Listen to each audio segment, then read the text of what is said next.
শ্মশানে চিতা জ্বলছে, অথচ মৃতদেহ উধাও। আর ঠিক 12 বছর পর সেই মৃত রাজপুত্রই ফিরে এলেন জটাধরি সন্ন্যাসী হয়ে। এটা কি কোনো অলৌকিক ঘটনা, নাকি ইতিহাসের সবচেয়ে বড় জালিয়াতি? 1909 সাল, সিফিলিসের চিকিৎসার জন্য ভাওয়ালের মেজকুমার রমেন্দ্রনারায়ণ রায় ডাক্তারের পরামর্শে দার্জিলিং গেলেন হাওয়া বদল এবং উন্নত চিকিৎসার উদ্দেশ্যে। তার সাথে গিয়েছিলেন স্ত্রী বিভাবতী দেবী, চালক সত্যেন্দ্রনাথ বন্দ্যোপাধ্যায় এবং বিশাল এক ভৃত্য এবং আমলাদের দল। মেজকুমারের বয়স তখন ছিল মাত্র 25 থেকে 26 বছর। 1909 সালের 7 মে রাতে দার্জিলিংয়ের স্টেপ অ্যাসাইড বাংলোয় কুমারের পেটে প্রচণ্ড ব্যথা শুরু হয় এবং এইভাবেই তিনি মৃত্যুবরণ করেন।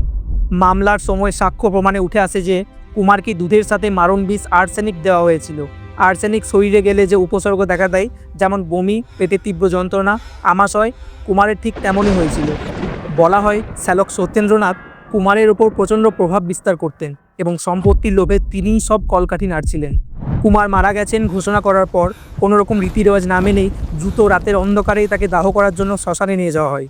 এই তাড়াহুড়ো দেখে অনেকের মনে সন্দেহ হয় যে এটা স্বাভাবিক মৃত্যু নয়, বরং মার্ডার।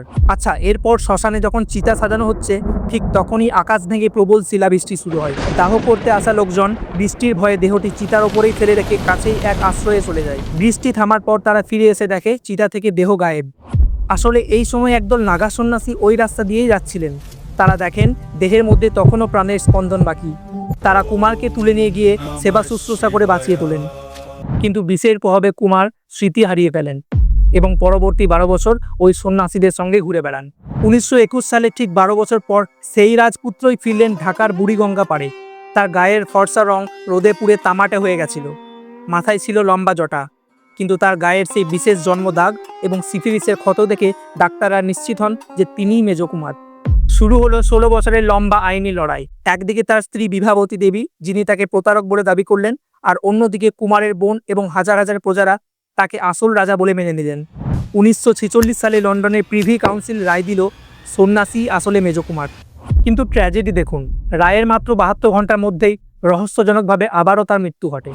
সরকারি রিপোর্ট বলছে স্ট্রোক, কিন্তু আজও মানুষের মনে প্রশ্ন, দ্বিতীয়বারও কি তাকে বিষ দিয়ে সরিয়ে দেওয়া হলো? সম্পত্তির লোভ নাকি অন্য কিছু? তিনি কি সত্যিই রাজা ছিলেন, নাকি ইতিহাসের শ্রেষ্ঠ বহুরূপী? আপনার কি মনে হয়? কমেন্টে জানান। আর এইরকম রহস্যের জন্য ফলো এবং সাবস্ক্রাইব করুন সুমন ডিকোডস।